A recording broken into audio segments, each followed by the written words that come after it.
3000. What is doing? My name's Maloney. This is the 3000 podcast. I'm joined today by Jay from Dire Need and Dirty Milk. Jay, thanks for coming. Hey, what's going on? I don't know too much about the hardcore scene, so it's going to be really interesting to Yeah. learn with you about it. And I'm thinking you're going to be someone who's been around the scene for quite a while, and you'll be able to teach me a little bit as we go through your story. Fuck yeah. All right. Well, yeah. What do you know about hardcore so far? Man, I know. Look, we'll talk about your story, but look, as somebody who grew up as that, it was just not on my radar until I got to about 20 years old. Yeah. And then I started to work in nightclubs. I started working with people that ran goo at the Metro. Yeah. And then I learned a whole lot about. I didn't know what emo music was. I didn't know what hardcore music was. I knew what punk music was because I grew up as a skater and there was the skate punk thing. Yeah. But I learned that was in the early 2000s. My eyes were opened up to this whole scene that I had no idea existed. Yeah. Hardcore is a big, beautiful fucking world within a world, which is just basically the strongest fucking self-expression anyone can do. Mm-hmm. A lot of people are like, why are they yelling? Why are they fucking screaming? Like, I can't understand them. And the thing that people have got to understand is it's not really the point of that. Mm-hmm. It's about getting your feeling across. Okay. And doing it in a way which is sonically something that is semi-bearable as opposed to grindcore, which I can tell you about later. Because there's so many different subgenres within the genre itself. Yeah. And as someone who is within that scene, obviously it makes sense to you, but how do you break that down to someone who doesn't get it? Like how finicky are these little subgenres? There is subgenres into subgenres into subgenres, and those have old school worlds about them. Mm-hmm. They also have localized, like, per country, per fucking territory, and what I'm allowed to swear on this, yeah? Of course, man. Hell yeah. Fuck yeah. Dude, like, it's crazy, like, because sonically, hardcore started as like an offshoot of punk, like a more abrasive version of punk. But from there, there's even more abrasive versions of hardcore, like power violence. Mm-hmm. So, like, with hardcore, I mean, do you mind if I tap? Yeah, you go. Yeah, so like hardcore, it's just like, yeah, da, da, da. Whereas like fucking power violence, like, and then you get into more of like the New York hardcore, which is like fucking Madball and shit like that, Cro-Mags and stuff, which is all about the kind of crossover with the hip hop. Yeah, shit like that. And man, like, if there's any kind of taste within heavy music, there's a subgenre of it. Mm-hmm. All the way down to like a trickle down motion of like basement bedroom productions of like black metal and stuff, but we'll keep it to hardcore. For sure. So let's talk about your story, and obviously we can go on to some tangents about hardcore and about, you know, the underground scene, because it is underground. Yeah, for sure. Even though there is commercial elements of that sort of genre. Oh, it's starting to kick up. I can tell. I mean, Foot Locker. There's a thing going on with Foot Locker. Do you know about that? Yeah, with Speed. With Speed? Yeah. Man, the amount of people that have actually said, I was like, bro, I walk past like Foot Locker and I'm seeing some of like the Sydney hardcore homies legit like pitting and moshing. And they're just like, how has this become a thing? Like, it's like a big video wall in like a proper in a proper shopping centre. 24 Karat Kev might be a bit behind that, and Speed is one of his bands. Yeah. So I think he might have a hand in that, but I'm not exactly sure. But we'll get into the commercial side of it. But let's talk about your journey with it, like beforehand. Yeah. Where did you grow up, and how did you get involved into this scene, man? Oh man, so I primarily I was born in Lilydale in a wing named after my my granddad. He was from Scotland. White as fuck, man. I actually have like the whitest name ever, like James Manson. Yep. And it's funny because like even when I used to try to buy cigarettes and stuff like that, they're just like, that's not you. Right. Like legit. But I was born in Lilydale Hospital, out in like the eastern suburbs, in a wing that, my grandfather actually like fucking cut the tape on. Wow. Yeah, so it's kind of cool because like he was literally an immigrant from Edinburgh who really wanted to get his hands into the community, which I think about like me being in hardcore for like 25 years. kind of harkens back to that, like wanting to kind of like build a community around it. So going back to your question, yeah, so primarily grew up in Melbourne, skating the streets, and then when I became of age, like 18 and stuff like that, then finally started going out to shows. But the very first hardcore band I actually saw was an Adelaide band called Day of Content, who backed up Unwritten Law and Body Jar at the Corner Hotel. Yeah, and you're 18 at this stage? I was 16 then. Right. Yeah. So is it an all-ages gig? It was an all-ages gig. Okay. And I remember, for some reason, I decided to stand on the side of the stage. And fucking the lead singer's like right there with his kind of like twisted dreadlocks and shit. And I'm like, man, this music's amazing, but why is this guy screaming? You know, kind of thing. So I just want to follow the journey. Yeah. So what brings a 16-year-old kid from Lilydale to the Corner Hotel? How did you find this music to begin with? To get into it? It was all from skate punk. Yeah, it was all from skate punk. And like a lot of my peers, we heard Damn It by Blink. We heard Josie by Blink. We bought Dude Ranch. It was fast as shit. And then we started going to like the touring bands as they came through. Corner Hotel, I'm so stoked with all of like the venues that are actually gone the way of the Dodo. The Corner Hotel has just always been there and has always been the same. So it's had a renovation on the rooftop, but the actual band room. Yeah. But no, so I started going to all ages shows there when I was like 16. And then, upgraded to like Festival Hall when Green Day, Pennywise came through. That was that Pennywise show was amazing. Apparently there's like a home DVD of like, you know those dudes at Festival Hall that used to spruik their fucking like DIY shirts? Like that you'd wash it 3 times and the print would go out? Yeah. I remember there was like a bit of a mini riot that happened out the front of there in the fact that like someone grabbed the dude's box, started tearing all the fucking shirts out, started throwing them into the crowd. The guy's like, oh shit, I'm losing money. And the guy's like pretty much like throwing him out. And he's just like, nah, you're ripping off money from the band. What do you mean your money and all this kind of shit? Because they're bootleg tees. Exactly. Yeah. Little did I know, there's like a camcorder just in the distance. And apparently that's made like a Pennywise like DVD. And that was like Melbourne Festival Hall in like 2000. Yeah, for sure.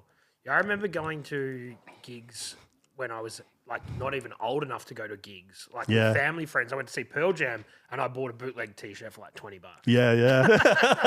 That was a thing. I think everybody's got that one Tool t-shirt from the latter Raleigh era, which has no business being worn or shown in public.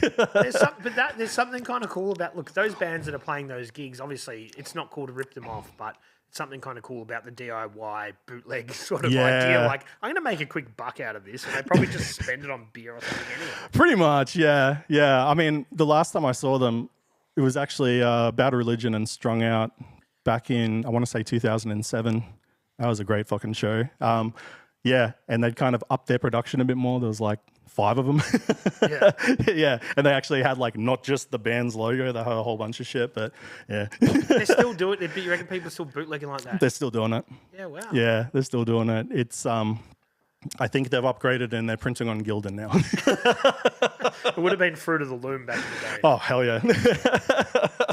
So you've discovered through Blink and this commercial version of punk that you've learnt that, and you and your friends go deep diving into what else is behind it, where it comes from. Yeah. Because I think that's really important. A lot of people now, and look, kids, whatever, times change, but they tend to find something and then not really do the research to see where it came from. But I think maybe it's just me being a grumpy old man, but people of our age tried to like find out where it came from and what came before that. Yeah, and that's kind of part of the journey of how we would find music.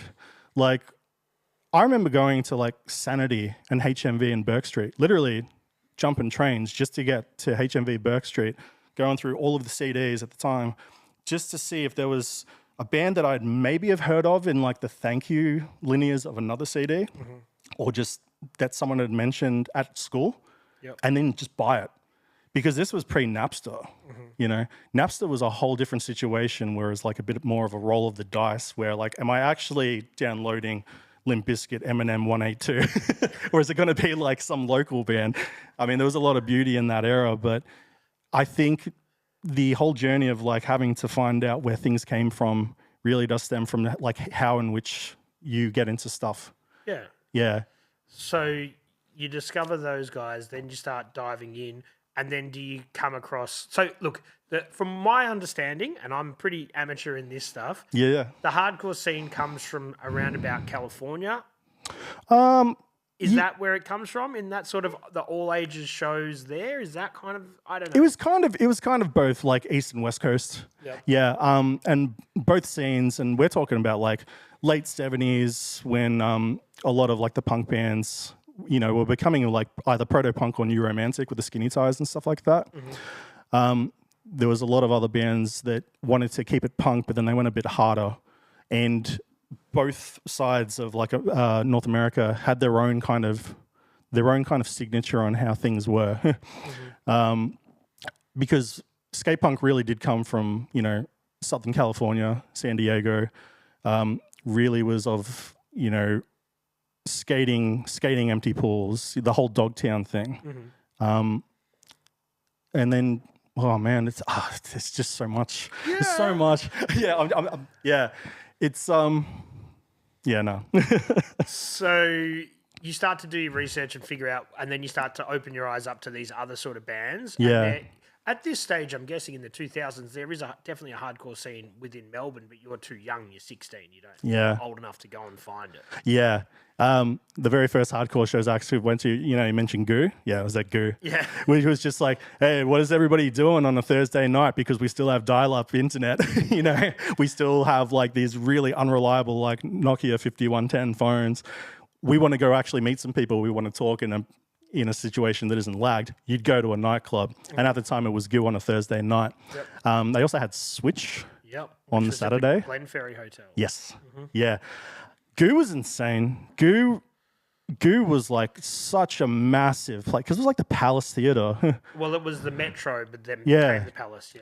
Yeah, and it had its own balconies and stuff. And goddamn, there was like this band Throwdown who were amazing.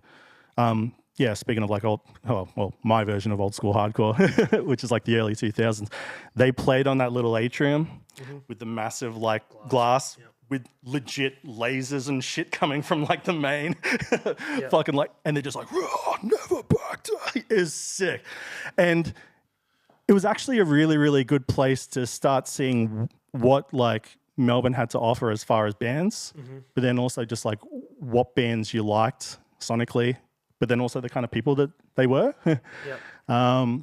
Did you feel like a misfit at school and stuff? Yeah, fuck yeah. Okay. Yeah, so yeah. And that's what I felt.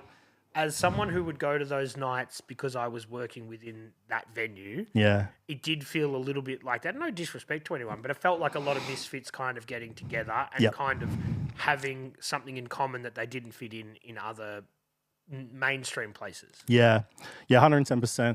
I mean, this was just when people started, you know, when people were turning their collars up mm-hmm. and going to all like the Irish taverns and seeing the same cover band, you know, struggle through K-San and all that. Yeah.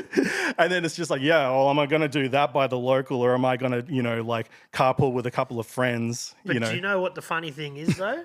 That like where Switch was at Casey's, which was like in Glenferrie, that pub. Yeah. On Tuesday nights, it was the collared shirts, and then on Thursday nights. I know shit. Or Switch was Saturday, was it? Friday or Saturday? It was on the weekend. Saturday. Yeah. So that was the same venue where they would go from the commercial music on Tuesday at Cheers, and then it would just change on Saturday. Yeah. Same venue, different stuff. The beautiful thing about both Goo and Switch, and before they got taken by Next mm-hmm. at the Colonial Hotel and Bang, was you could be a misfit. You could just rock up by yourself or just with a mate. And it turned into like an episode of Cheers. It wouldn't take very long until you're like, these people are over here. These people are always like literally stamping on like these tabletops mm-hmm. to like down with the sickness and stuff like that. Yeah. And for me, like Deftones and whatnot. And then it was beautiful. It was really, really grassroots in the fact that you'd just be wearing like a top that you had to buy online and you had to wait like 3 months, unless you wanted to go to Smoke Dreams at the time. Did you ever go to Smoke Dreams? It was like on Flinders Street. Yeah. And you go down the stairs and it was just all incense. They had a tattoo studio there for a little bit, I think. Oh, for real? Yeah, I'm pretty sure, Yeah, that's where I used to get my band tees from, there and Missing Link. Yep. But back to the point, and then you'd go out to like, you'd go to like these nightclubs and you kind of just like, hey, see what I got? Kind of situation. Someone's like, oh, I fucking love that album. You'd start talking, exchange numbers. You got a mate. Cool, you coming back next week? That's what's up. Yep. And it was really, really beautiful in the fact that, like, I had friends in high school that were down with like, you know, skating and skate punk and stuff like that. But then as you're evolving, you're listening to different stuff, and then you can go to these places, you can find these other people, and really just kind of keep it fresh. Yeah, per sure. se. Yeah. And at that stage, the internet started to become more of a thing. So that complements the connection side of things. And then you can go out and previously to this early 2000s, you could find stuff online, but you couldn't find too much music online. So this was when that sort of these subgenres within genres can explode a bit more. Yeah, it's easier for you to do research. Yeah. Yeah, man. Napster, even though short-lived, had its own place. I'm glad that it stopped when it did, because when MySpace took over, that is when you could really get into your own scene in a really awesome fucking way. I know a lot of people are purists in the fact of just like, no, you've got a friend gives you a flyer and they'll put it up in the record store, and if you don't see that flyer, you don't go to that show. No, it was really, really easy to come home from, whether it's TAFE, uni, a job, whatever, come home and then just be instantly logged in to like, like MySpace, where you're just like, I heard of this band Miles Away, which by the way is like my favorite fucking Australian band of all time. They're from Perth. They're fast punk / hardcore, and they're actually playing a reunion show pretty soon. Yeah. I could talk about that later on, but yeah, I got into them from basically hearing that Miles Away are the shit, listen to Miles Away. I went straight onto like their MySpace and listened to the 4 tracks that you could listen to at the time. And right there was like the shows. And that's when I started to really, really go like on a weekly basis to just hardcore shows. Yeah, for sure. And I think that people do forget how instrumental MySpace was for music back then. Yeah. Even to the level that individuals who weren't bands, groups, or collectives or whatever, you could still have music on your page. Yeah. So if from a band's perspective, if you struck enough of a chord with this online community, you've got a way of promoting them through what used to be a street team, but now it's like an internet street team. Dude, I haven't heard that fucking saying in a minute. Street team? Well, it was like that. It was like that. Yeah, fuck. Dude, that's how, that's how Linkin Park first got broken into. That probably makes sense. Yeah. No, they went on the Deftones forum, deftones.com, and just like, hey, if you like Deftones, you might like my band kind of thing. Yeah. They got like, fuck, this is so sick. And then they get like a whole list of emails, and that was their street team. Yep. And they send out like, oh, hey, X amount that puts up these stickers and this radius will send you a shirt and stuff like that. Yeah. I'm not a huge Linkin Park fan, but I have heard, and this is very clever, I have heard that they picked their name because obviously Abraham Lincoln, right? Yeah. And every city in America has a like Lincoln Memorial Park. So then that way, in the early days, kids thought, oh, Linkin Park, they're from here. We've got a Linkin Park. Oh, no shit. I don't know if that's true, but I'm like, that's fucking clever. Let's go with that. That's so sick. I had to be like, that's fucking good marketing. Hell yeah. Actually, cool story about punk rock and Linkin Park. My very first tattoo that I got when I was 16, it's here. It's a 7-point star. It's on the cover of Unwritten Law's self-titled album. My dad took me in to get it, and it wasn't until like halfway through. By the way, this is where Linkin Park comes into. Sorry, I have ADHD, really bad. The guy was cranking Hybrid Theory. It had just dropped. Yep. And he's like, how cool are these guys? They're like heavy, but they never swear. They never swear. I can listen to this with my kids and stuff like that. And I was just like, yeah, it's not too bad. At the time, for me, it was a little bit too heavy.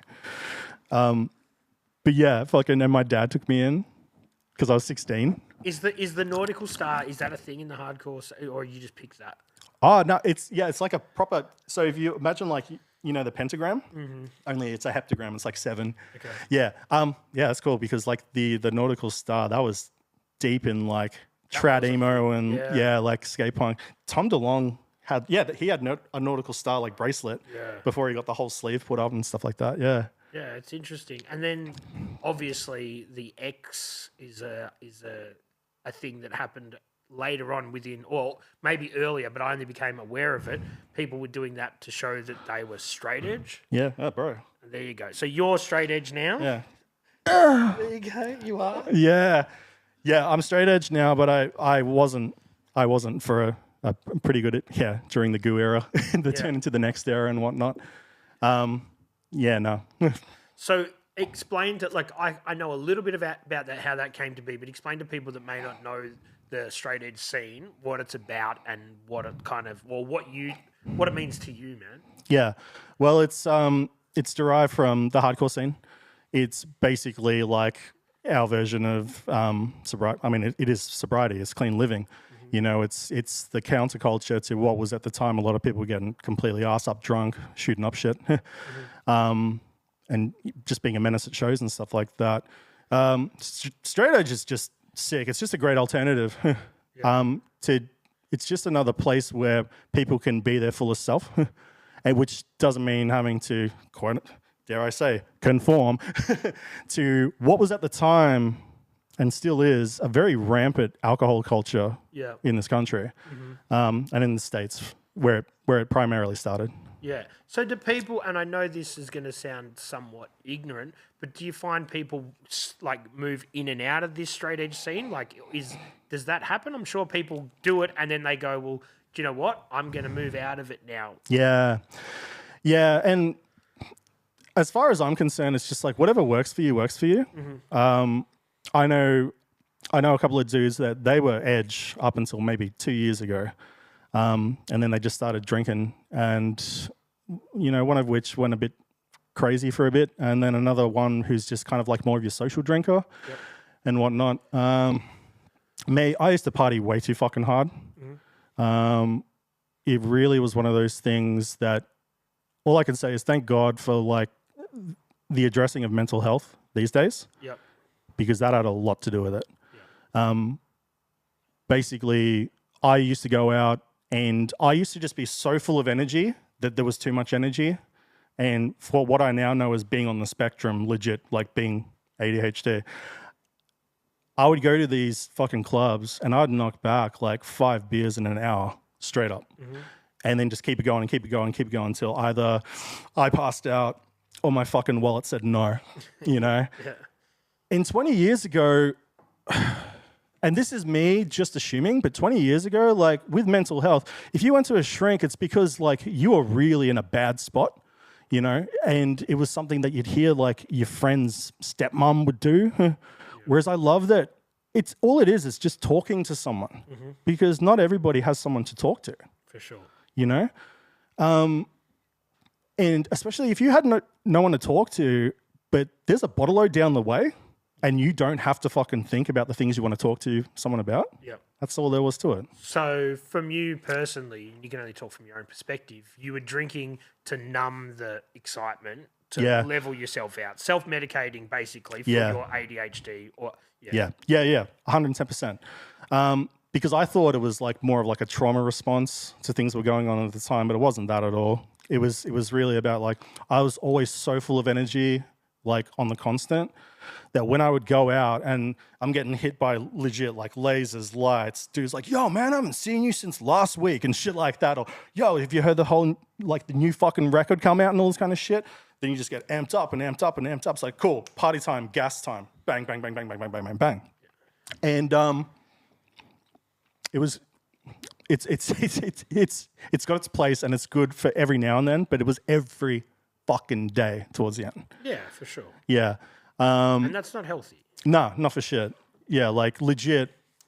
I mean, I don't care. I'll tell anyone this. I was smashing like half a slab every night, especially when I was laboring and working in factories, going, I guess this is me now, you know, kind of thing. I'm like, I've got all the bills paid. I'm working in this joint. Everyone that I work with is actually awesome and whatnot, but there was obviously something else was missing. And it was just a way, just to turn everything down, to be totally fair. Yeah.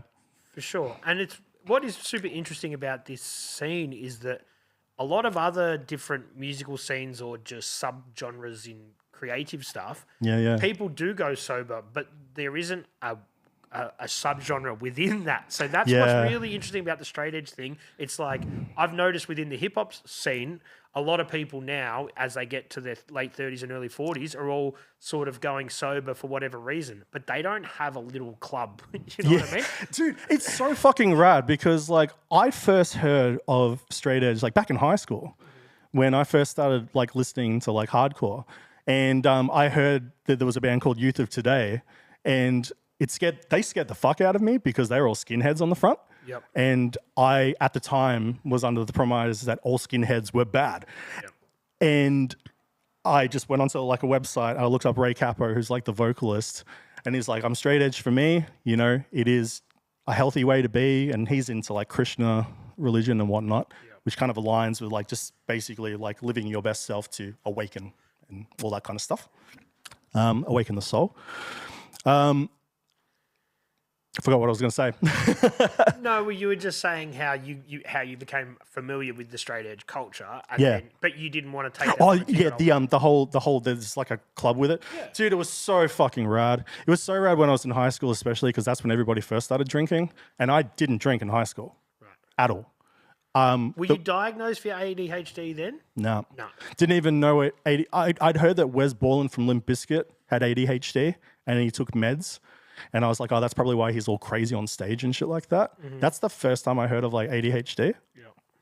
But yeah, I didn't get diagnosed till I went straight edge and started having full-blown panic attacks because I didn't have that fucking like store-bought medication and my body just went into overdrive. Yeah. Like I went straight edge. I went sober in the worst way you could, which was cold turkey. Yeah. Like apparently you're supposed to fucking taper the shit off. But I was smashing like half a slab a night. And then I quit cigarettes one day, and then I quit fucking alcohol like 2 days later. And my whole body is like, okay, there's obviously two massive things that you've been using for the past 13 years that are just now missing. Mm-hmm. And heart rate went up, everything went up. But then at the same time, becoming sober as like an adult, everything got so fucking loud so quick. Everything got so colorful so quick. And that's most likely because you're on the spectrum, and these things that you were using to self-medicate was just dulling all that. Yeah, 110%. Yep, 110%. Mm-hmm. What brought that on? What happened? Did you have a few big nights? Did you have some sort of moment that made you think, fuck, I can't keep doing this? I love that you asked this. It's funny because I didn't realize that I was telling people while I was smashed 6 months before I went straight edge that I'm going straight edge. Like when I would get blackout drunk, I would be buying pints and then start pouring them on the ground in front of people. And they were like, at the corner hotel, like fucking like rooftop and shit. And all my hardcore homies, they're just like, what the fuck are you doing? That was like $15. And I'm like, no, I've got to get used to seeing this because I'm going to be straight edge. Rah, rah, rah, rah. They're like, Jay, whatever, fucking rah, rah, rah, rah. Then the real caveat was I had a full-blown fucking panic attack while I was at work.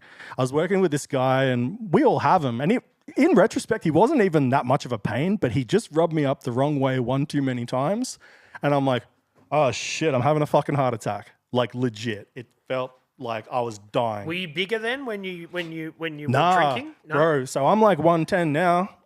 Back when I was fucking like chain smoking because of my heart rate and stuff, I was like 82. Right, so you weren't having a heart attack. You weren't. Nah, not for shit. And that's the most beautiful thing that I've heard is just like when you have a panic attack, it's a shooting pain. Whereas if you have a heart attack, it's like someone sitting on your chest. It's dull, it's low, and of course it reverberates down like your arm and whatnot. Mm-hmm. I started thinking, I was literally at work, completely sober, and I'm just starting to fucking chill out, going, how. Like the biggest thing that came into my mind is like, how am I going to tell my supervisor? Like, that's so dumb, you know? Like, what am I going to do? How am I going to tell my supervisor? Like, we've got all this work to do. And I'm like, no, bro, you are fucking dying. Like, in my version of things at the time. And so I said, hey, I got to go. Like, I think something's seriously wrong. I drove myself to the Austin hospital. And I didn't have any fucking money for parking. I remember that just ramped it up a little bit more. But I was there for like 7 hours. And it wasn't until like the very, very last minute that a nurse came in and she was cool as shit. She goes, do you want the good news or the good news? And I go, oh, what's up? She goes, you're not dying. She goes, have you had any massive changes in your life with like the intake of stuff? Like, are you eating more? Are you exercising more? Or what are you doing? I go, quit drinking. She goes, okay. Yeah. You had a panic attack. And so what I'm going to do is I'm going to refer you to a doctor and they'll talk to you about some kind of medication. So here I am, this gentleman it's been straight edge for almost 10 years, but I've been on anti-anxiety meds. Just to there's a flight and fight response that occurs with which is human nature. Exactly. Yeah. And I'd prefer that than that fucking day, man. For sure. So, and obviously you do what you want to do and you got to do what's best for you. But within that straight edge community, I'm not aware, but are medicated, like pharmaceutical drugs, are they frowned upon? Or is that just like do your own thing? If they're frowned upon, no one's actually had the fucking gall to tell me.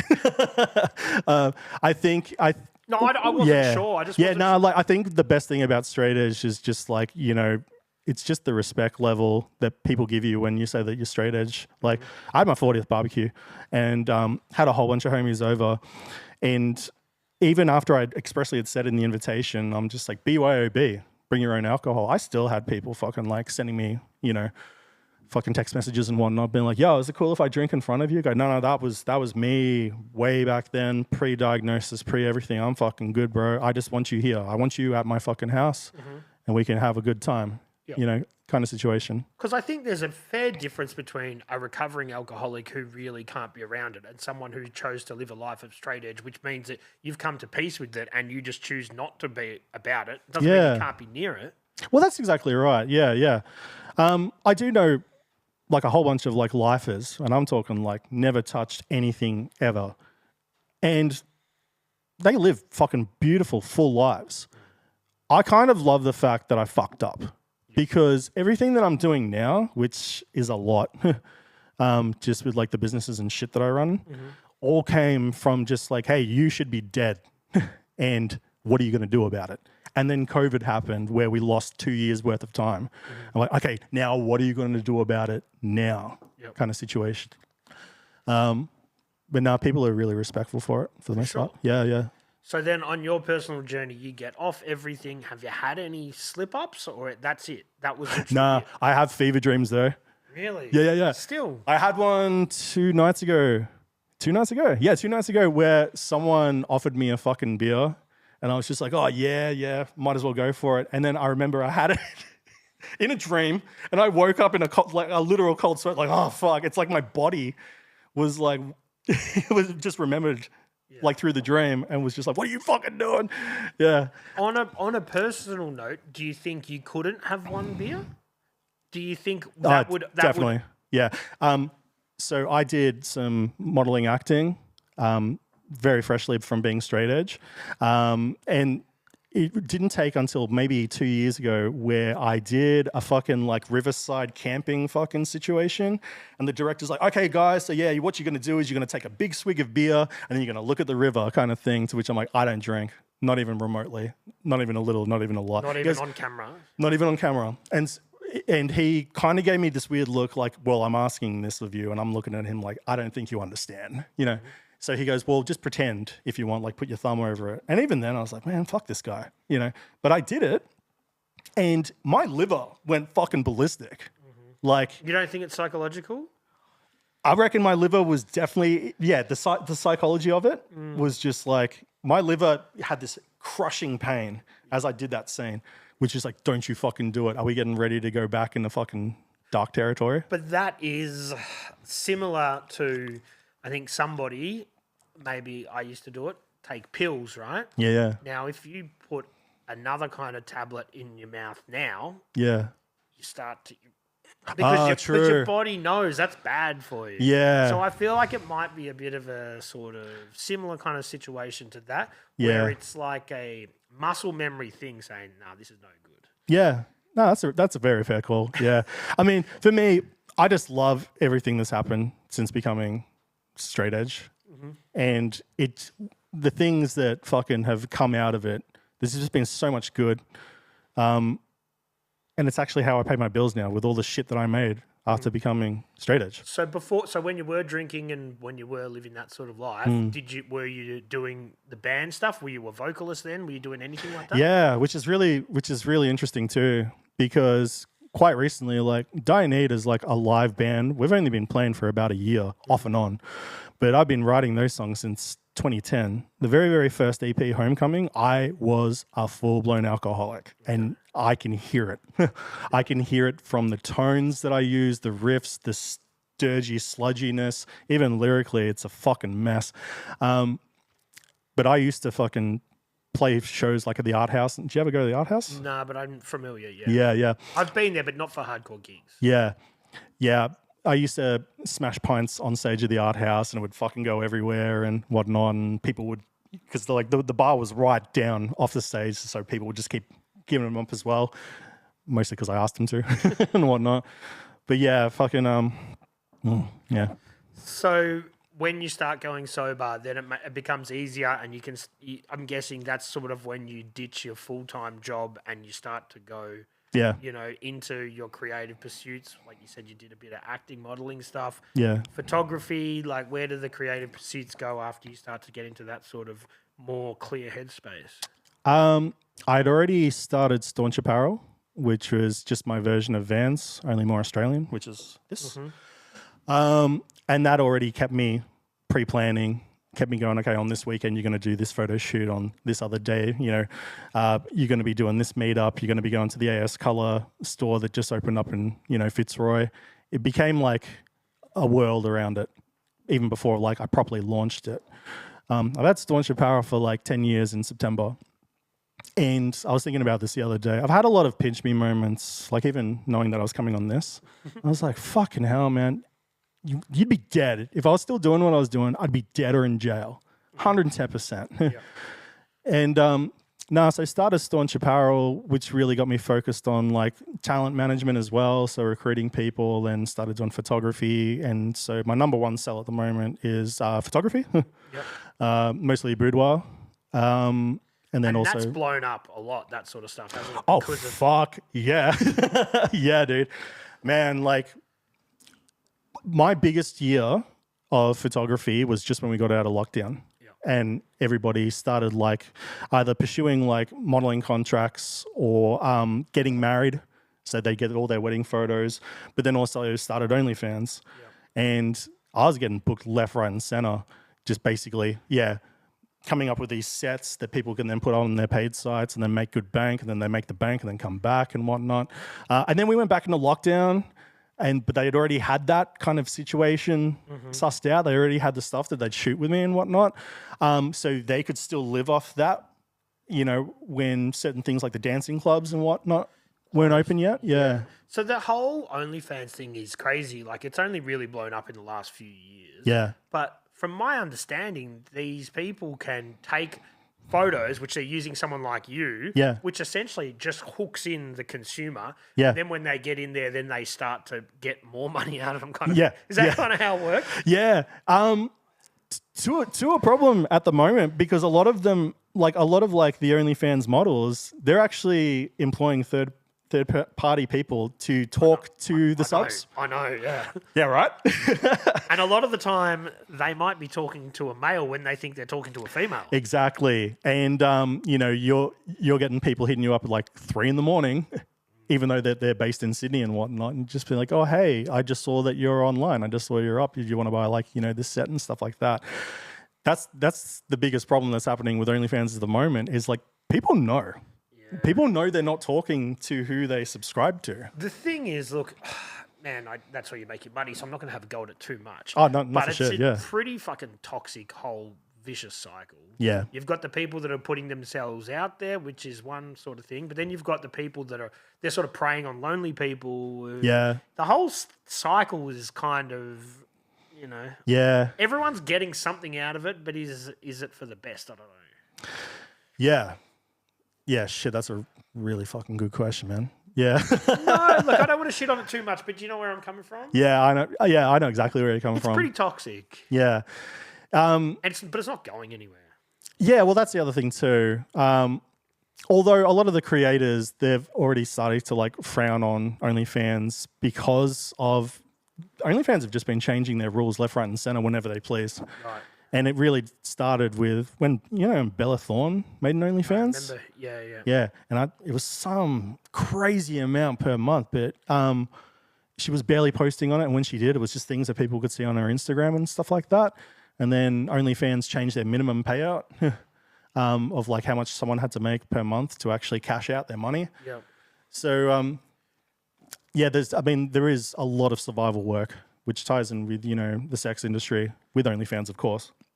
I guess the positive from it is that it's like when the internet comes along and people don't need a record label, they can put their own stuff out there. Yeah, it's like that. The models, the actresses, the actors, whatever you want to say, they don't need the studio to film their content. They can just do it themselves. Yep. It gives them the power back. So that is the positive. Yeah.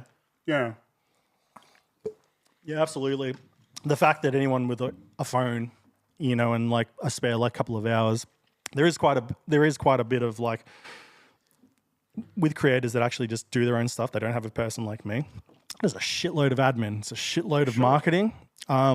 There is so much unpaid overtime that goes into it. You never stop working. Yeah. I've actually had someone on this show who didn't talk about it on the show, but they told me afterwards that it got to the point with them where they would be like, them and their boyfriend were like, oh, we don't have money for dinner.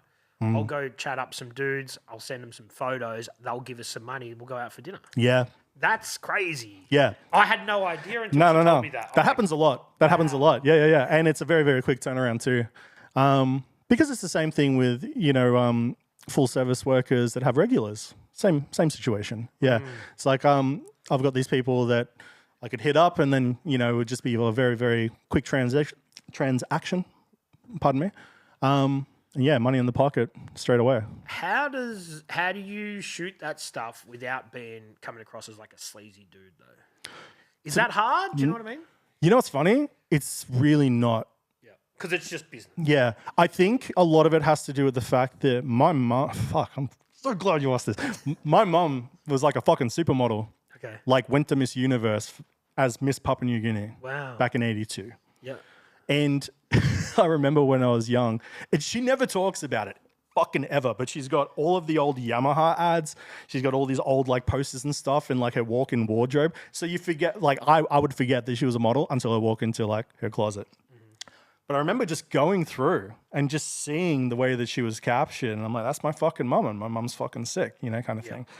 And giving that same kind of respect with shoots, it's one of those things now where it's just like I'm hard pressed to not make a new friend every single time that we shoot. You do have the people that you don't see eye to eye with kind of thing, but at the end of the day, it's still very much just like it's a job. Yep. It's probably one of the more professional jobs I've ever fucking worked, because communication is going to be 158%. When I shoot, I basically will take a photo and I'll show them like, hey, is this cool? By the way, would you like this maybe at this angle or on this angle and stuff like that? They just dictate where I'm at. I'm just the guy with the camera who basically I see my role as just being the guy that brings out their most authentic self. Yep. Even if they are putting on a bit of a facade when it comes to the OnlyFans stuff. Because not all the photography I do is OnlyFans based. But when it gets to that, it's just like, okay, cool, well, there's a certain way that we can shoot this and we'll get this done in about 10 minutes. Cool, is that one cool with you? Is that one cool with you? You blinked, kind of thing like that. Yep. And it's actually quite easy. To be totally and fair. does one gig just roll into another one with that sort of stuff? It's just word of mouth within that community? Is that, or how have you Yeah, exactly. Like someone will see like a set that I've done with someone and then they'll hit me up and they'll be like, oh, hey, just curious. And I'm like, yeah, I've got like 2 packages, 2 to 3 hours, 5 to 6 hours kind of thing. If you want point and shoot ones, which is primarily a lot of what I do with the zine Dirty Milk, that's going to be extra because I'm not paying for developing and the cams and stuff like that. But yeah, I don't actually have to advertise very much when it comes to that side of things. Yeah, for sure. As opposed to Staunch Apparel, where if I don't post that there's a new hoodie, no one knows. If I don't post that there's pre-orders coming for Dirty Milk, no one knows. Even Dirty Milk, it's not even like it's a not-for-profit entity. Like all it does is just basically covers like the cams and the deving that I do. Because for every 27 shots that I take, I think it's probably about $50, $52. And these are like disposable camera shots. Disposable camera, yeah. To which I have a lot of people, they're like, well, why do you use disposable? Why don't you just use like proper film rolls? I'm like, bro, have you been in a hardcore pit where everybody's spin kicking each other? It's so much easier just to quickly bang and bail, as opposed to fucking get your whole big heavy rig out, even if it's a dad cam, and then once you've got that done, then you've got to change your rolls and shit. I'll go to a gig and I'll have 3 in my cargo pants and try not to get in anyone's fucking way. And just be like, bang, like that, bang, like that, bang. But you're not looking through the viewfinder. You don't know if you're capturing anything. Yeah. Dude, there's probably like a whole bunch, there's probably like another 3 zines worth of missed shots. Whereas like the lead singer's feet or like half of someone's face and stuff like that. But that's the beauty of it. It is. So yeah, well, now that you've brought up Dirty Milk, tell us about that zine and sort of how it came about now. Dirty Milk came because, I just become straight edge, and I was still working at the time doing laboring, but I just wanted to just like reacquaint myself with the city. So I would just be going everywhere. Like just driving everywhere in my Suzuki Swift at the time. And I started, especially being sober, starting to realize just how colorful and beautiful everything was, even in winter. Then I started going, all right, well, fuck it. I want to start like shooting film again, because I used to shoot film on those nights out, all those drunken nights out at Goo and stuff like that. And I loved that. There was a beauty in like having to wait for shit. And I wanted to kind of recapture a lot of what I was seeing in that medium, just as kind of like a full round circle. I'm kind of weirdly romantic when it comes to old school shit like that. Well, our version of old school. So and then I'd be in the back alley and I'm shooting some guy's door, and then the guy comes out. I was like, "What are you doing?" I was just like, "Oh, it's graffiti, bro." Doing that, and then started taking him to like shows a bit more, and then from all of the modeling and stuff, started doing like Staunch Apparel lookbooks on just point and shoots. And then they're like, "Oh, this is fucking sick. Like, I wish this was published." And I'm like, "Oh, it's funny you mentioned that. I'm thinking of starting a zine." And that's pretty much what happened. Everything just kind of cannonballs together. Yeah. And it's really interesting because, like, you gave me some of the zines there, which is sick, but they are gritty and dirty when it comes to the content. Yeah. They're very nicely printed on like a matte stock. And it's very nice, which is interesting, you know? Yeah, I mean, like, let's put it this way. I'm capturing, I've got a saying with Dirty Milk, which is like the Dirty Milk Preservation Society, where it's kind of one of those things that I'm capturing these really fucked up, pockets of Melbourne, things that a lot of people won't see, and then putting them into something that is going to be, I was like, this isn't just going to be in some guy's fucking like cardboard box when he moves house. This is going to be like a coffee table book. Yeah. So I printed it accordingly. And then the funny thing is like I still have people that have got like issue 1 and stuff like that. They're like, "Yep, still on my coffee table, still up on my mantelpiece." And I was like, "Shit, it's on your mantelpiece," kind of thing. Yeah. Like, that's fucking sick. Yeah, for sure, man. And it's awesome that people are still making print media, because for a long time, it looked like it was just gone for all money. Yeah. So, look, and it's really cool now that people are taking the time and effort, like yourself, to make sure that there is some physical printed stuff out there, even if it is small runs, Yeah, well, it kind of also harkens back to like the whole hardcore thing, because hardcore, everybody's making records, been making records for at least the past fucking decades, local bands and whatnot.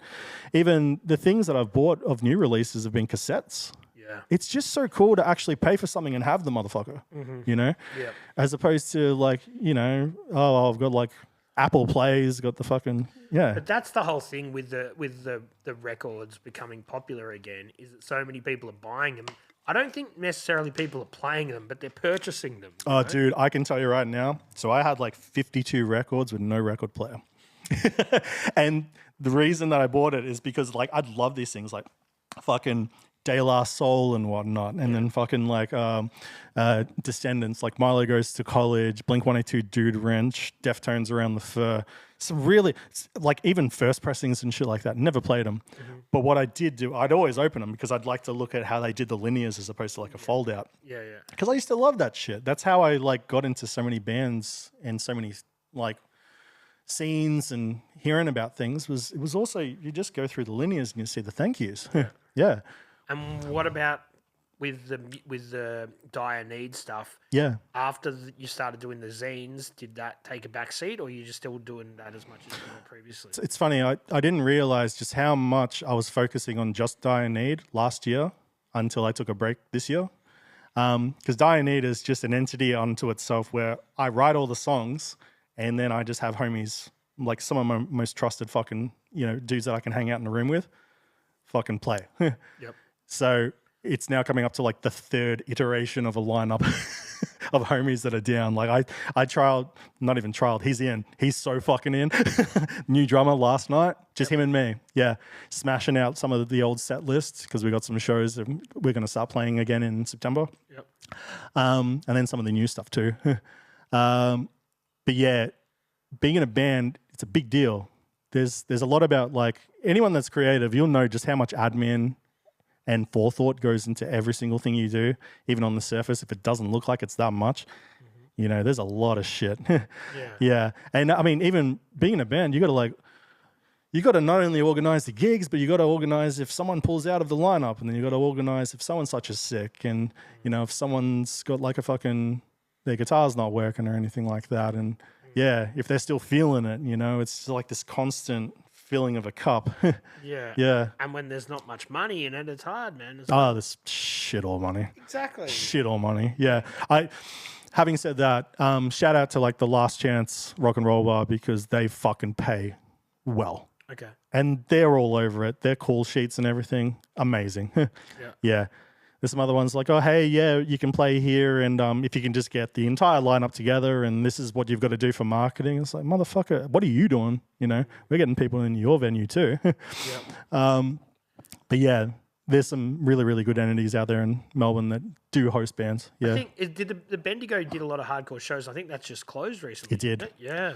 Yeah. I have no idea why. But, I mean, I did frequent there when it first opened up because Dave Collins, that was one of the owners of the Art House, when the Art House stopped, he went across to there. So it was almost like the Art House was such a beautiful fucking joint. It was small as fuck. It's probably about the size of this room, man. Mm-hmm. Yeah, like you couldn't even really mosh, but it was fucking amazing. It was colorful. It was brilliant. There was always different bands on. Dudes around it were fucking insane. But yeah, so Dave went across to like the Bendigo Hotel and just kind of kept that ethos going. Mm-hmm. And yeah, they got a lot of fucking awesome fucking lineups going through there. Yep. Yeah.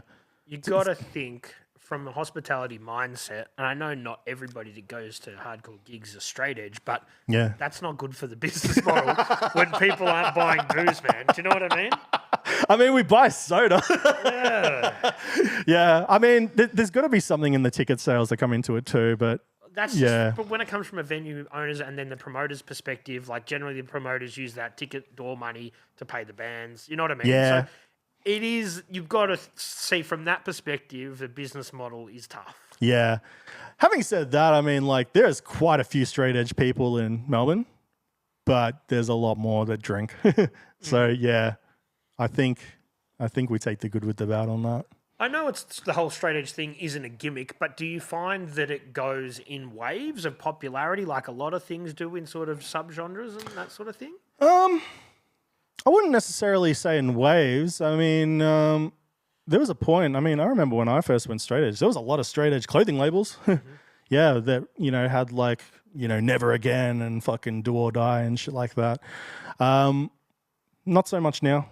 I don't know. It's just it's pretty par for the course, to be honest. Yeah, it's hard to tell. Yeah. Because a lot of things just seem to go in waves of popularity, and I was just like, they go in cycles, sort of thing. Yeah. And I know that the straight edge 20-year cycle. Well, but I know straight edge is like a lifestyle. It's not. But I was just wondering whether certain bands that might push that to the forefront in certain eras, which brings that popularity of that sort of culture to the forefront. I think that there's always a constant vein of like hardcore bands that are straight edge, no matter what city, no matter what country, and yeah. What they basically profess is no different than what anyone else has done. It's just they do it through their own contemporary version of hardcore. There's a new band out called Forewarned, which are straight edge, and they are fucking sick. And they're from Melbourne. So what makes them so straight edge? They're straight edge. Well, all the members are straight edge, yeah. Okay. And it has a lot to do with like the way in which that they present themselves, with a lot of like their album artwork and just the messages that they have in like the lyrics and whatnot. Yep. It also really helps that they're not dicks, Because is there a certain arrogance that might come? Some people might think for people that. Yeah. Yeah. Well, do you know what I mean? Yeah. Oh man, and this is just from my own opinion, and this is going back. I'm talking like 2005, 2007. I remember there was a really, really big vein of like straight edge and like Australian hardcore. But there's a lot of problematic fucking people that are a part of that. Okay. And they're all lifers kind of thing. And so a lot of the conversation was built around like, well, how can you be so fucking tried and true? How can you be this moral compass unto yourself if you're going to be fucking around, creeping on motherfuckers and just beating people up and being a fucking dick and shit like that. The really, really cool thing about social media now is like accountability is overnight, especially in the hardcore scene, because the hardcore scene is just always a community, and the community is always just a group of people. You're going to have so many different fucking people come through. But something that was lacking even 10 years ago, 20 years ago, which doesn't, is like people get called out for being a dick. Yeah. Real quick. Yeah. Yeah. And sometimes that rolls pretty well. Other times not so much. Mm-hmm. But then at the end of the day, what everyone's got to understand is like the more you cultivate our group of people, our community, the more full and beautiful and longer that this can go. The more it can grow. For sure. Because, there was a time, especially when Melbourne Hardcore started getting very like more like Terror, Madball and shit like that. For someone like me, yeah. They're incredible fucking bands. Yeah, Terror's from LA. So just the musical style was going that musical direction? Style was very tough. Mm-hmm. Yeah, and so a lot of the people that were coming through were just of, kind of like more of a hard-headed, persuasion. So there's a lot of problems with like fights breaking out at shows and stuff like that, to the point that like the venues are like, all right, well, fuck you guys. We're not going to book you anymore if you're going to keep acting up. Yep. Everyone is so quick to fucking forget that was a thing. Like literally around like 2007 to like 2000 and fucking, I want to say 11, 12, when fights would just break out and then everyone's like, what the hell happened to all the lineups? What happened to that gig? Oh, fuck that venue for fucking pulling the thing and whatnot. It's like, no. You got to understand. There's like, from their business standpoint, there's like an insurance liability that comes into that. More security, a lot of things. Yeah. God, the worst thing you can have at a hardcore show is fucking security, man. Yeah, but from a venue's perspective, you have to have it legally. Yeah. And then, that's the thing. Yeah. So it's like go hard, express yourself. But I mean, if you're going out of your way to fucking kick some dude in the head, and you know it, you're kicking some dude in the head, and you know how it's going to translate and stuff like that. It's just like, think about how this will affect everything. So to break it down for someone like me whose mosh pit experience is like crowd surfing at a pop punk gig. Yeah. What is the etiquette in a pit then? At the moment, it's like, okay, it's kind of geographic in the fact that here's the stage, here's the crowd. There's always like a bit of a horseshoe thing kicking on. Back in the day, when I say back in the day, I'm literally talking about like 2010. People would two-step, which is just basically just fucking two-step, doing their own little kind of like, it was, skanking back in like the day. Yeah. Only kicking out your legs a bit more. Right. Cool. Been doing it in like hardcore punk forever. Back 10 years ago, everyone stayed in one fucking spot. Just stayed there. Whereas now, people two-step, but then they'll spin kick, and then that whole horseshoe, it's just all bets are off. And everything breaks out. It can get incredibly fucking violent. The one cool thing that happens is with being in... When you go to a hardcore show, everyone knows everyone kind of thing. Even with like some of like the international big bands that come out and they play like the really, really big shows, everyone still knows someone or knows of someone kind of thing. So it pays in mind just to be aware of where you're going. So it's more the outsiders coming in that go, this is just an excuse to go throw punches at everyone. Oh, yeah. That's the problem. Oh, yeah. pit etiquette goes out the window when a really, really big fucking hardcore band from overseas comes across. You get all these people that, are just fucking just all, So the pit etiquette, so say I'm in there and I'm doing my two-step thing and then I'm kicking my legs and I accidentally kick you who's doing your own thing. And that's just, we just look at each other and go, shit happens and just whatever. Oh, yeah. I've had that conversation with so many people. Because I just don't know. I'm curious. I've had that conversation literally with a guy where I'm like, bro, were you at fucking Prepare to Burn Fest in Camberwell Civic Centre? Yeah, fucking oath it was. Yeah, I know. I kicked you in the head. I'm sorry. Oh, dude, it's hardcore. It doesn't matter, kind of thing. So But it needs to be left in the pit. There's no one waiting out the front like, that dude kicked me and I know that he kicked me. Not anymore. Okay. Yeah. Saw a couple of those things back in the day, but not anymore. Yeah. And that's just how it goes. It stays there. Yeah. That's... Yeah, I mean, it does bleed over. Forgive my ignorance. I just don't know. No. And I'm curious. It does bleed over, like, especially if someone gets seriously fucking injured. Well, for sure. Yeah. But that's when you'd think the common sense steps in and people go, all right, it's all fun and games, but no one needs to actually sustain an injury here. Yeah. And the rest of the crowd should step in, Yeah. I'm guessing that's what happens. Yep. 110%. Yep. But yeah, there's no one fights out the front over the shit anymore. Yeah.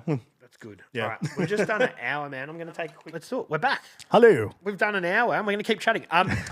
So that is what you were just mentioning there is interesting because when you think about hip-hop music, there is a disjoint between Aussie hip-hop and American hip-hop.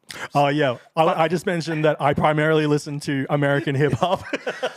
But that's it with bands, like with hardcore bands, would you be like only listen to American hardcore bands? But it's funny, with the hip-hop thing, it seems to be a lot more prevalent where people don't do either, they do one or the other. Oh, dude. Sick question. No, I only listen to Aussie hardcore from like 2000 to like 2015, 16. Yep. Yeah, I mean, you realise that was you were sort of tying yourself into... Yeah, I mean, I did listen to everything else. I mean, we all do. Like, we all love to get our, very on the spectrum fucking fingers into everything and tear it apart and see what's going on in other countries, primarily America. Yep. But yeah, I loved listening to just American hip-hop and Aussie hardcore because every city at the time... Like Perth had its own thing going on. It was more abrasive. It was faster. It was angrier. You had like Battle Truck, Extortion, fucking like miles away from there.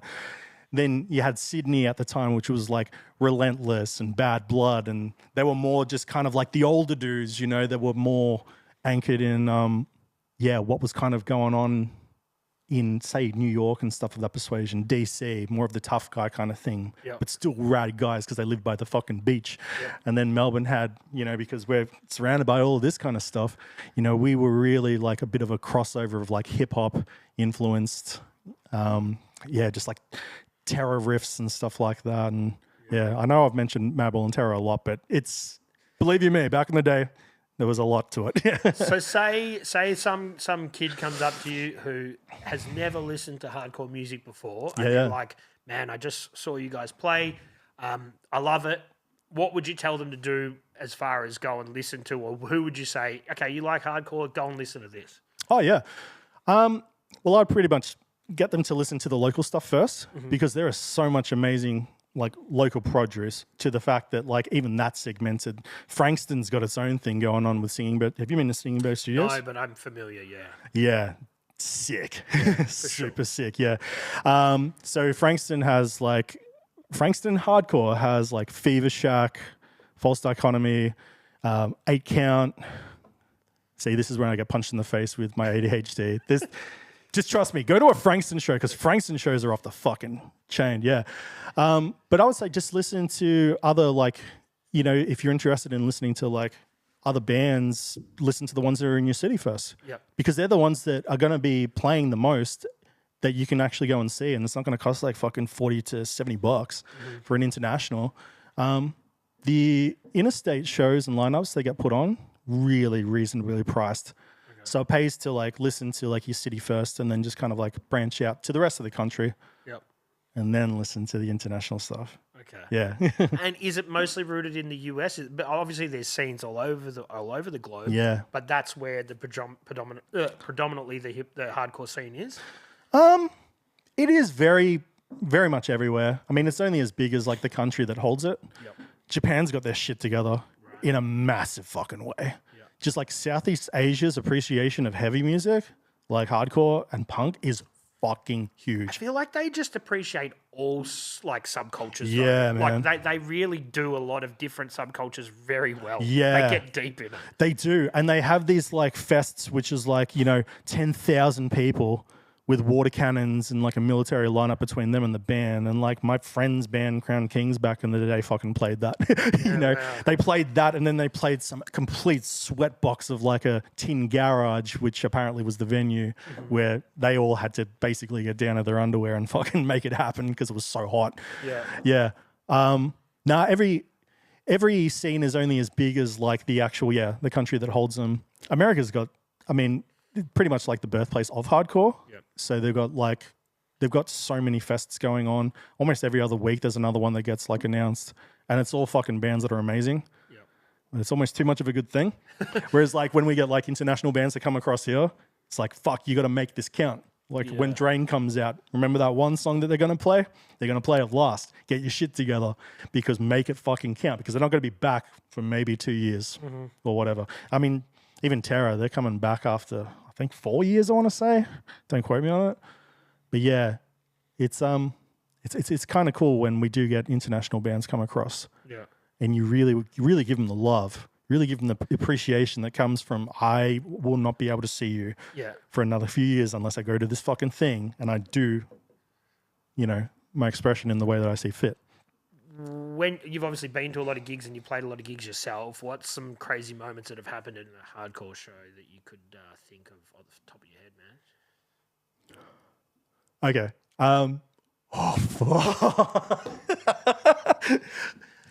Terror. Throwdown played in 2005.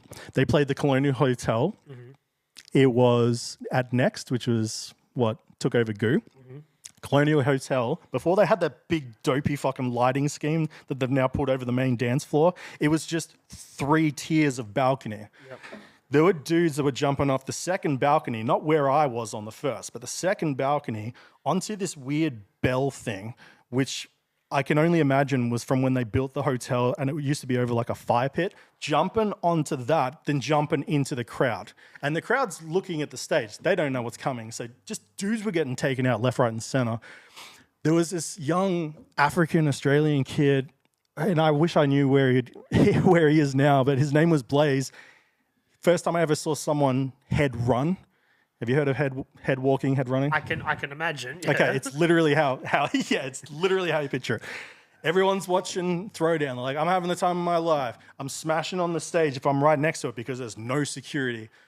Homeboy probably weighs about like 65 kilograms wet, was just running onto the stage on people's heads, then running back. Wow. And then running off, and then running back.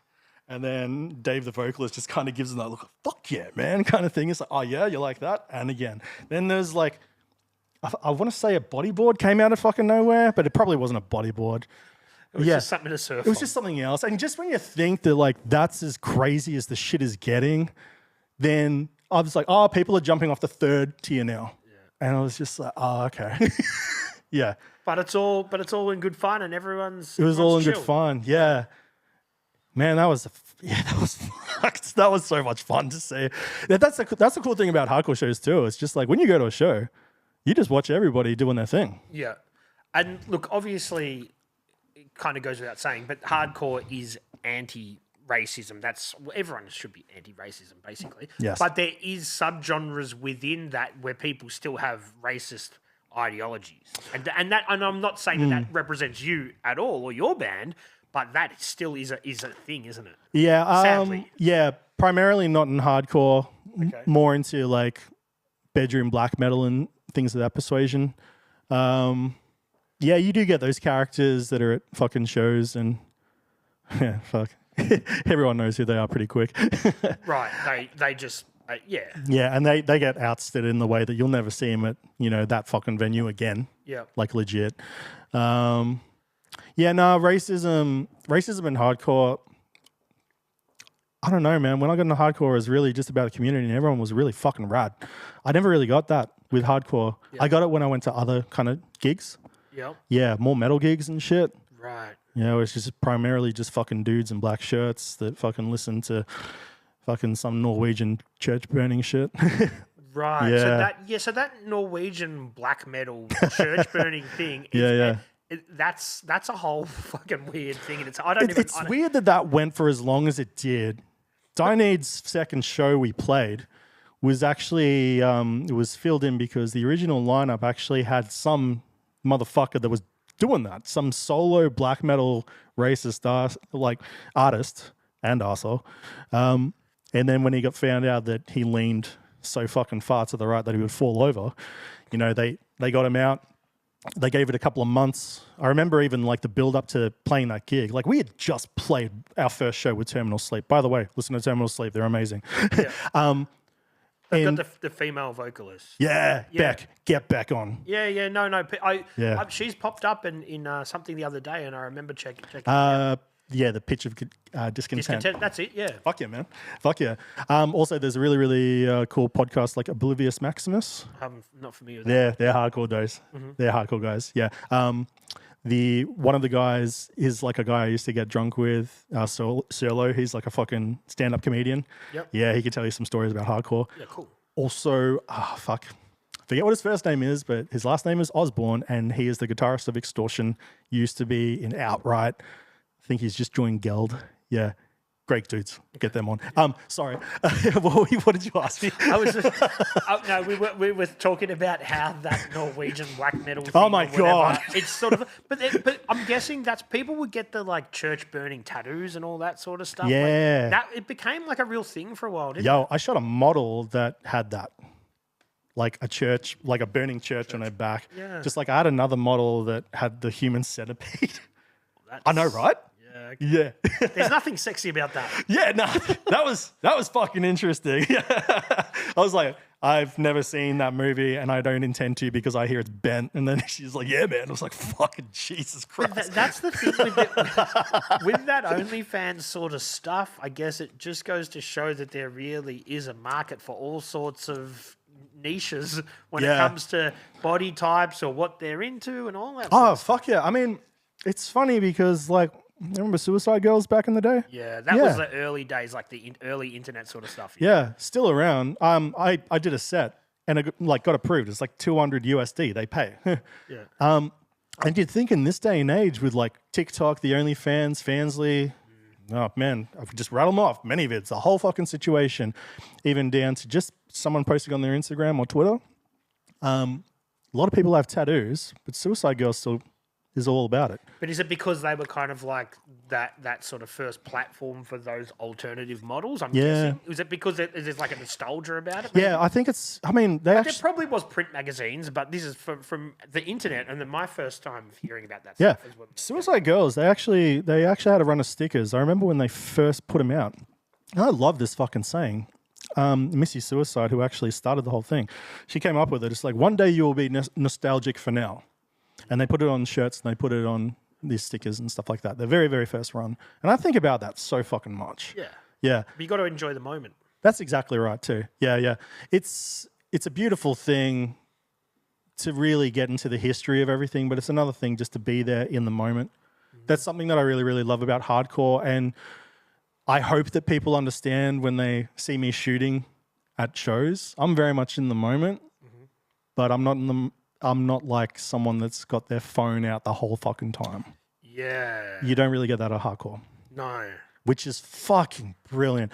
I mean, if we're just talking about all the positives of hardcore right now, there's just so many to it. I mean, oh man, just everybody. I mean, for one thing, everybody fucking knows each other. They're all there for the same reasons. You know, there is infighting because you're with a fucking group of people, you know? No one's going to agree on every single thing.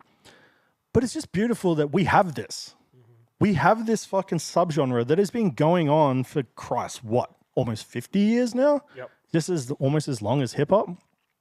And the fact that it's still going and that there's bands that are actually getting huge. And it hasn't changed too much. If anything, it's like a return of form with some of these bands that are getting a bit bigger. I fucking adore Speed. Do you know very much about Speed? I know of them. I've heard a couple of songs. I know they're from Sydney. Yep. And I know that, and they've kind of got a bit of a sort of rap influence as well. They are the nicest fucking dudes. And I like that about them first. And then like it helps that their music is fucking just, it's Cool name as well. Speed. Dude, I remember when they first like came out and they I think they played like their first or second show, but even the logo, I was like, yeah, that looks like a Metallica logo. That's fucking sick. But that's the thing with like band names or, you know, even individual artist names. You can have these eclectic words that don't work together but kind of do or whatever. You can overthink it. Yeah, yeah. Then you can just have one cool word that's all it needs to be. Yeah. You know? I got Dianade from a rap that I wrote forever ago. But it sounds like a hardcore name. It sounds sick. I remember I told my dad, he was just like, he was sitting on the couch and he's like, sorry, I almost spat my gum out. He's sitting on the couch and he's like, what's happened? And I'm like, no, I just came up with like this fucking really cool band name. And he's like, what? And I was like, Dianade. He's like, ooh. I'm like, yeah, right? Oh. Yeah, it's fucking, and when you know it's on, it's on. Yeah. Whereas it's funny that you mentioned that because there's a lot of bands that I didn't get into till later on in life because I thought the name was dopey. Yeah. Like I never got into Deftones until I got into them, and now I've like got into them. Yeah. But I always thought that was clever because it's like a play on tone deaf, you know what I mean? Yeah. But I don't know. I always thought that was a kind of cool name. Yeah. I think the thing for me is I saw one of their album covers and it was Around the Fur, which is now like one of my favorite like records of all time. But it looked like a ska band to me. Like I had no idea that they were just as abrasive and as groundbreaking and still continue to be. Like Deftones are all like on this massive fucking thing at the moment because of TikTok. They're like selling out stadiums all over again. Yeah. Just like Limp Bizkit. Oh man, did you go to Limp Bizkit? Did you go to Limp Bizkit show? I've never been to a Limp Bizkit show. I did own the Significant Other CD. Yeah. And I played that a lot. But I've never been to a Limp Bizkit show. That one last year at Margaret Court Arena was probably one of the most enjoyable concert experience I've had. Yeah. Because it was the original lineup. Because you know Wes left for a bit. He came back. And then he came back, but then Sam had like some health issues and stuff. I was just like, holy shit, it's taken 20 years, but I'm seeing the dudes and they're playing in a stadium. Yeah. And they were tired as fuck. For some reason, they played Break Stuff twice. Yeah, which is the epitome of like my sort of angsty teenage, like, Yeah. Oh, and then fucking Wu-Tang and Nas last year too, bro. I was there for that one. Yeah. That was insane. Where were you sitting? I was on the floor in the middles there. Oh, sick. Somewhere there. That was really cool because the way that it wasn't like this is Nas and then there's like they kind of had little pieces. Yeah, that was really I love cool. that, man. Yeah. I was up I always seem to be so there's the stage and then you know where they cloak off the seats so you're right near there. Yeah. So I was up in the nosebleed section and then my homie, she was just like, yo, let's go buy those cloak seats. And security didn't twig onto it until fucking, I think Nas came out for like the last time. Yeah. And then there was like another 20 people around us. But yeah, that shit was fucking insane. That was a great show. Yeah, man. Yeah. It's actually a good venue to watch music. Like, I know it's really big, but at the same time, if you're going to have a venue that is that capacity, it works because of the stadium style seating. You know? Yeah, fuck yeah. Plus all of like the production they put into that as well. And because it's got a closed roof, it's kind of this acoustically made for music sort of. Yeah. It does kind of work. Yeah, fuck yeah. Let's talk a little bit about, you've got Dirty Milk, but Yep. then also your graph or street. Well, how would you describe the other zine? Oh, Means? So Means exists because I love to fucking just shoot graffiti left, right, and center. And I overshot with Dirty Milk. I had something stupid like 150 extra shots. Yep. And so I started Means, aka Means to an End, which is my little play on like graffiti street culture. It's just like get your name up, Means to an End. Just put it out. Matte black. Yeah, take all the color out. Yeah. Just kind of make it its own thing. Yeah. So when you shoot them with the with the disposable cameras, Yes. and then you make them so do you scan the photos then edit them? Or how does that work? So shout out to my homie Angelica that runs Photo Expert in Ringwood. She's got her own photo lab. It's fucking sick. I go there. She devs out the rolls and then she puts the rolls into a machine that basically scans the negatives. Okay. and then we pitch them like that. Yeah, I don't touch them after that point. What you see in the zines is literally what just came fresh off the negative. I like to keep it kind of fucked like that. Yeah, yeah, for sure. But you're keeping the quality control up, and a few of those negatives aren't making it. Exactly. Yeah, quite a few, and some. Yeah, if it's like dusk, all bets are off. Yeah. Yeah. Okay. If you're down like a really really, badly lit back alley, all bets are off, because at the end of the day, it's only like 400 ISO film, which is a really fancy way of just saying it's just like the light just doesn't catch in the shadows nearly as well if you don't use a flash and shit like that. And especially when you've only got black and white, well, you're only going to do them like that, so there really isn't anywhere. Yeah, pretty much. Yeah, pretty much. I mean, it's just beautiful to actually have these things that. I mean, I've got people that are like, when are you, putting out issue 1 again? I'm like, yo, where have you been? Like, you did that already. Not going to do it again, kind of situation.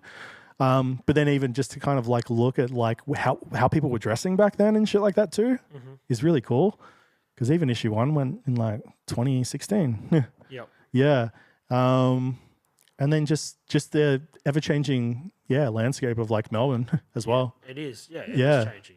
Yeah. I mean, it's one thing I love looking at the old like film pictures of, when like Flinders Street Station first got made and shit like that. And do you ever go to sale yards? Yeah, man, for sure. Yeah. Those old sale yards, fucking skate park. Yeah. Yeah. Fucking ones. And it's funny when I tell like, some of the younger homies, I'm talking like 18, 21, they're like, what the fuck? Where was it? Kind of thing. I'm like, dude, it was right fucking where you'd want it to be. Right in the middle. It was right in the middle there. Yeah. And seeing all those kind of pictures, and so I mean, I'm just a guy that just does his shit. I'm just a guy that fucking takes film shots and stuff like that. Yeah. Makes some really angry music, even though, ironically, I've got to be really happy to write. I'm never pissed off when I fucking write because it goes nowhere. Is there happy hardcore music though? As in like the songs themselves. Yeah, there is. Yeah, there definitely is. It just comes out in an angry way. Yeah. I mean, it's kind of funny because like the band before Die in Need is what I would call like a mixtape band, where like I wrote all the songs and every song was a different genre and they were all piss takes. Yeah. So we'd have like a death metal song. Imagine seeing this at a show. Death metal song, then a rockabilly song. Then a fucking surf punk song, and then an 80s kind of Minor Threat ripoff. Cool, yeah, and which is pretty rad in the fact that like people are like, you guys are like Faith No More, but punk. I'm like, yeah. Well, that's it. I love that. Yeah. Faith No More were pretty punk. Yeah. But Faith No More, like they had lounge and shit like that too. Later on, but at the start they were kind, Yeah, they're like a real punky aesthetic. They matured. Yeah, punk funk. Yeah. Pardon me. Yeah.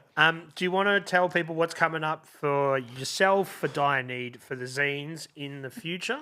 Yeah, of course. So I'm currently shooting issue 5. That'll actually be out like early summer. If you want to go and check out what's up with Dirty Milk, just go to dirtyxmilk.com. If you like what you've been staring at for like the past hour, go to staunchapparel.com. As far as Die in Need, we do have a website, but I highly recommend going onto Instagram, Die in Need HC. We're just really nice guys that play really fucking fast music. And if people want to work with you with the photography sort of thing, how could they just DM you? Oh yeah, you can DM. Actually, just hit me up on Trillin' Out J. Trillin' Out J on Instagram. I'm sure you'll probably link that across. Yeah. And then depending on what you want, depends on how we shoot it, and I can send you to some other folios and stuff. But no, fucking sick. Sick, Jay. Thanks for coming in, man. Not a problem. I'm keen for you to come back in like another 6 or 12 months. We can talk about where you're at and how the scene's developed and other interesting developments that you might have had, man. Man, we're fucking like, it's like, did we just become best friends? It's like, yo, we good, man. Yeah, I'm coming back for sure. Fuck yeah. All right, Jay, it's been a good chat, man. And I really appreciate you taking the time and being patient with me because I don't really understand too much about that scene. But I'm always keen to learn. Bro, thanks for being patient with my stimmy brain. My stimmy sober brain. All right, Jay, we're going to wrap it up here. Thanks, man. I appreciate it. Not a problem. Catch. Cheers. 3,000.